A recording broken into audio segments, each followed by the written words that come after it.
Hey guys, Jess Alec here. Today I want to go over how to wash your fall. A lot of you have them, it's about that time and you're a little lost. So how to wash it, how to style it, mainly blow drying. I feel like that's where we get the most caught up. So this is just an original fall, you can tell by the cap size, and I'm going to give her a good wash.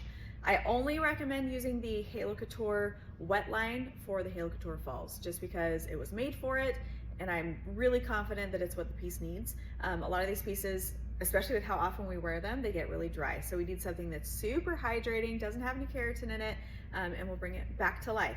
Okay, and don't be afraid if you go to wash this and you're like, the water is brown. Is that okay? Yeah, I mean, it's been on your head a few times, so just be prepared for that. It's not the color washing out, it's dirt, you know, kind of gross, but it's okay. First step, you'll use the shampoo. And the biggest thing with this is make sure that you are really getting in the cap, because that's where it was closest to your head. It's kind of gross. Just get really in there, but still be gentle, but get in there. Another thing, when you're rinsing, make sure you're rinsing with cool water, not scorching hot. It doesn't need that. Just really lather it up in there.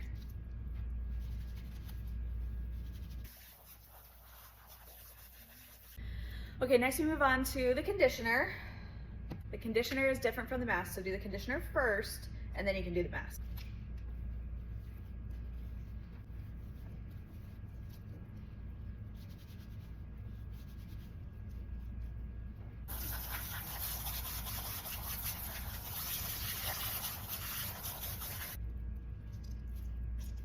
Next, we're moving on to the mask. This is super thick, so don't be surprised if you have to unscrew the top off to get it out. Or it might just really take a lot of muscle. But a little bit goes a long way, so you don't need to fill your whole hand with the mask or anything. Go ahead and rub it around, it's really thick. And this I would honestly just focus on the mid-strand ends. I don't feel like you need it in the cap area, but it's totally up to you. After you've applied it, then you can just lay it out. I would recommend letting this sit for at least 10 minutes so it can really absorb and hydrate itself before we're gonna rinse it out. Well, it's been sitting for a while, I rinsed it out, now I'm gonna dry it. The biggest thing with these, I feel like where it goes from super easy to not easy, is if you try to dry this immediately after. It's so wet, so wet. So I would take a towel or a microfiber or a t-shirt or something and just absorb as much out of there as you can. And then we're gonna set this out to air dry safely for an hour. What you're looking for is for it to start to kind of curl up, not curl, but just you start to see the natural wave in it. And it's about 50% dry, so it's no longer dripping. It looks like towel dried per se. I almost forgot, before I take this over to dry, this little guy is the serum, and it's thicker than the spritz spray. That's a spray oil, it's really lightweight. This one is thicker, so this one we wanna put on the halo while it's drying. It's thicker because it's meant to go on wet. So just apply it everywhere. It'll, again, just help keep it hydrated. Anything to make these pieces last a long time is what we wanna do, and a lot of that has to do with hydration. So just apply it everywhere, and then while it's air drying, it should absorb everything. If you feel like you need more after it's air dried some and you're ready to blow dry it, put more on, it's totally fine. It's not so heavy that it's gonna make it greasy feeling, but if you need a little bit more, that's totally okay.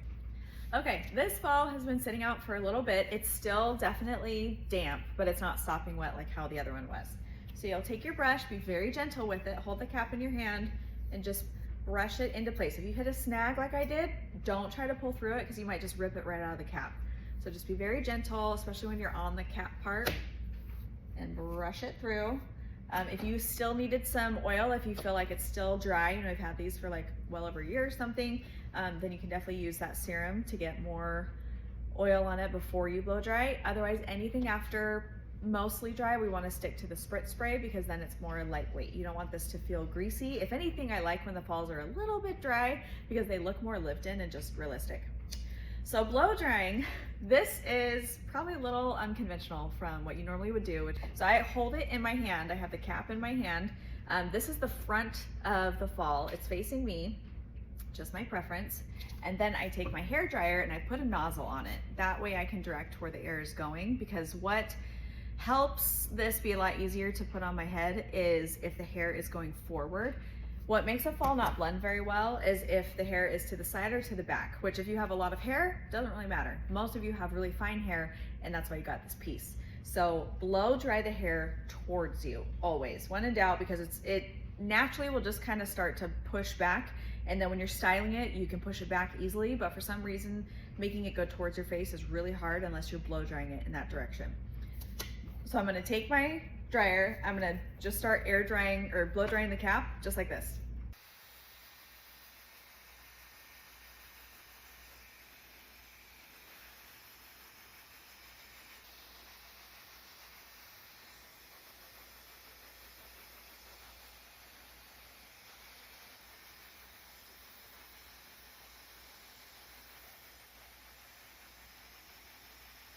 One step that I should mention is make sure the part is exactly where you're wanting it.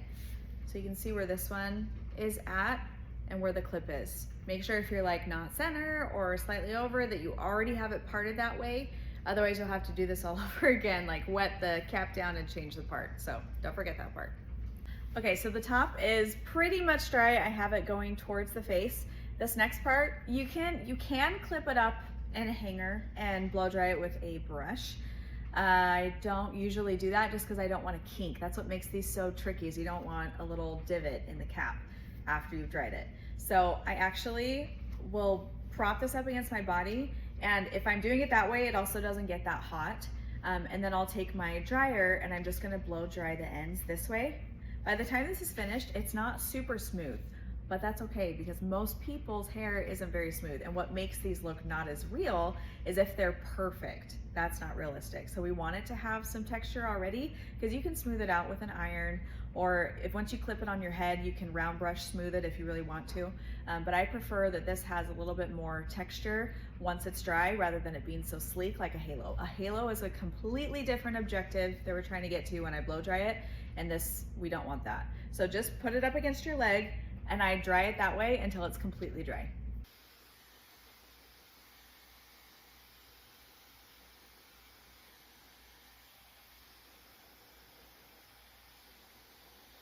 So periodically just stop and use your detangler brush to kind of reposition everything and smooth it out, but you can see it's already getting really dry. These dry pretty quick. A lot of you have asked if you can put these on a head form, and you definitely can. You can get a really, I'll link it actually in this because I get this question a lot. There's a very inexpensive one on Amazon for 30 bucks, and it comes with a stand, a head, and then some pins to hold it in place. It's not, you know, invincible secure, but it definitely makes it easier to style. If you don't want to style it on your head, then you can just put it on the form and you can do your curls that way. You can do a little bit of blow drying that way, and that way it's just not something that you're holding. So let me show you what that looks like, because we have one. So you've probably seen this on Instagram because we use it a lot. But all you're gonna do, I just use the center line on here as my center. And then it comes with these little pins that look like this, and there's a whole pack of them in there. So you can just stick it through the top. They're like the diameter of a needle, so it's not gonna ruin the fall or anything. And then put one, I'd say put 3 in just to make sure it's secure and it's not gonna move on you. This also comes with not just this stand, but one that connects to a counter. So if you have a really good lip on your bathroom counter, then I actually think that's better because it makes it even more secure. This can still move around. I just think it's easy to style with. I also think it's great to store with. I can't believe I've actually never talked about this until now. So once it's on like this, you can use a round brush or a flat brush and blow dry it smooth. But the biggest key to styling it for yourself in a way that it's gonna be easy to blend right off the bat is just keep the direction forward. So if it also helps you to set this cap a little bit further forward than you can, and then when you're curling, if you curl it, then go towards the face and back, again, over directing forward. If you're round brush blow drying it, do it forward. I'm telling you, that is the key. Whenever someone's saying they're having a hard time with their fall, I can usually tell that the hair is coming right out and straight down. So if we can go forward a little bit, it's that much of a difference, because these have a border on them, and you can tuck it in pretty tight with a clip, but what helps cover it too is that there's hair going in that direction. Even if you're gonna wear it totally straight, doesn't matter, it makes a big difference. So I hope these tips helped. Please comment if you have any more questions. Another helpful way to get a hold of us is if you send me a video of you trying to, whatever you're trying to do, put it in, blow dry it, style it, so that way I can help you and see what you could change. Otherwise, I can just give you a list of recommendations. But this is the original fall. You can definitely do it with the hybrid the same way, also with a bang. So I will link this head form because it really is a game changer, and it just makes styling so much easier. But yeah, and if it's your first time seeing this piece, we do these all custom. We do them in my salon, but we do the consult virtually and we ship it directly to you. So if you have any questions, let me know. Otherwise, go to my website, fill out the form, and I can reach out to you.